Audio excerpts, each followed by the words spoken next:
Big boss ഹൗസിൽ രാവിലെ തന്നെ വഴക്കിന് തിരികൊളുത്തിയിരിക്കുകയാണ്. വേറെ ആരുമല്ല, രതീഷ് കുമാർ തന്നെ.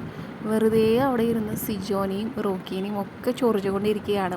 ഇതിനുള്ള നല്ല മറുപടികളും സിജോയും റോക്കിയും അവിടെ ഇരുന്ന് കൊടുക്കുന്നുണ്ട്. രതീഷിൻ്റെ അഭിപ്രായം, രതീഷ് അടുത്ത ആഴ്ച എലിമിനേഷനിൽ ഔട്ടായില്ലെങ്കിൽ ഇനി കളി മാറ്റിപ്പിടിക്കും. വരുന്ന ദിവസങ്ങളിൽ കളി മാറിയായിരിക്കും രതീഷ് കളിക്കുന്നത് എന്നാണ് പറയുന്നത്.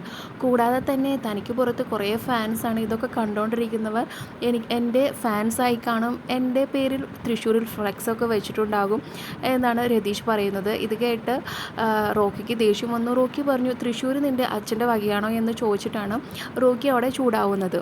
സിജോ അതിൽ ഇടപെടുന്നുണ്ട്. സിജോ റോക്കിയോടും രതീഷിനോടും വേർഡ്സ് സൂക്ഷിച്ച് യൂസ് ചെയ്യണമെന്ന് പറയുന്നു.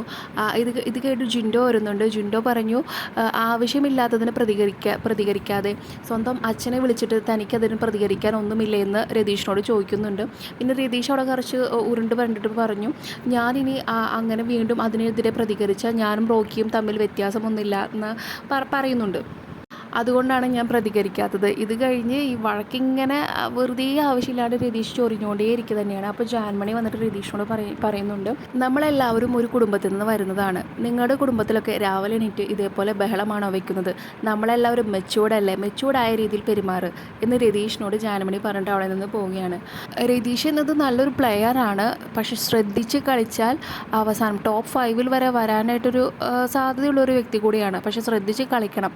കാരണം പല അബദ്ധങ്ങളും ആൾ കാണിച്ചു കൂട്ടുന്നുണ്ട്. കഴിഞ്ഞ ദിവസം തന്നെ ജാൻമണിക്ക് എതിരെയായിട്ടൊരു വുമൺ കാർഡ് ഇറക്കി.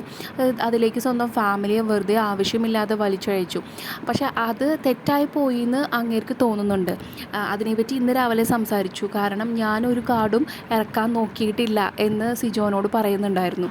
ആൾ മെയിനായിട്ട് ശ്രമിക്കുന്നത് ഒറ്റപ്പെടാനായിട്ടാണ്. കാരണം ആ രീതിയിൽ പറയുന്നുണ്ട്, നിങ്ങളെല്ലാവരും ടീമായി കളിച്ച് എന്നെ ഒറ്റപ്പെടുത്താനാണ് ശ്രമിച്ചത് എന്ന് രതീഷ് പറയുന്നുണ്ട്. അതായത് അങ്ങനെ ഒരു ഇത് ഉണ്ടാക്കിയെടുക്കണം, പ്രേക്ഷകർക്കിടയിൽ അങ്ങനെ ഒരു പേരുണ്ടാക്കിയെടുക്കാനാണ് രതീഷ് ശ്രമിക്കുന്നത്.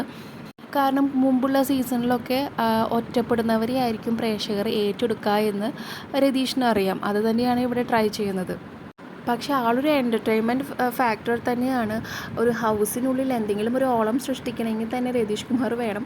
പക്ഷേ ആൾക്ക് എപ്പോൾ എവിടെ എങ്ങനെ ഗെയിം കളിക്കണമെന്ന് അറിയുന്നില്ല. ആൾ ഫുള്ള് ഒരേ രീതിയിൽ തന്നെ വെറുതെ ബഹളം ഉണ്ടാക്കിക്കൊണ്ടിരിക്കുകയാണ്. ഇതിനെക്കുറിച്ച് നിങ്ങളുടെ അഭിപ്രായം കമൻറ്റായി രേഖപ്പെടുത്തുക. കൂടുതൽ ബിഗ് ബോസ് ലൈവ് അപ്ഡേറ്റ്സിനായി ഈ ചാനൽ സബ്സ്ക്രൈബ് ചെയ്യുക.